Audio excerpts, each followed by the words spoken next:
రాజ్‌ని arrest చేశాక రాజ్ దగ్గరికైతే కావ్య, సుభాష్ వీళ్ళందరూ కూడా వెళ్తారు. ఇక రాజు ఇలా అంటూ ఉంటాడు. నేను అతన్ని చంపడం ఏంటి? అతనేమో మన కారు డిక్కీలో ఉండడం ఏంటి? ఆ వెంటనే అప్పు వచ్చి మనల్ని ఎంక్వైరీ చేయడం ఏంటి?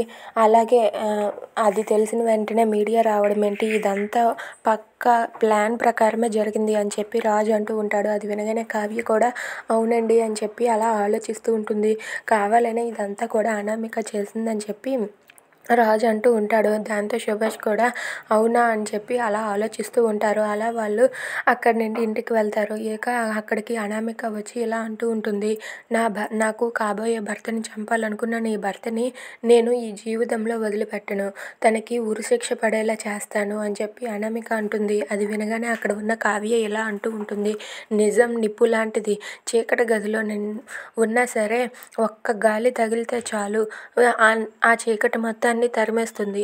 అలాగే నా భర్తని ఎలా విడిపించుకోవాలో నాకు తెలుసు. నువ్వేం చెప్పనవసరం లేదు అని చెప్పి అంటుంది. అది వినగానే అనామిక అయితే చూస్తాను, నువ్వా నేనా చూస్తాను, నేను మాత్రం నీ భర్తని కోర్టు మెట్లు ఎక్కేలా చేస్తానని చెప్పి అనామిక కావ్యతో అంటుంది. అది విని కావ్య అయితే నేను నా భర్తని విడిపించుకుంటానని చెప్పి ఛాలెంజ్ చేస్తుంది. Please subscribe our channel.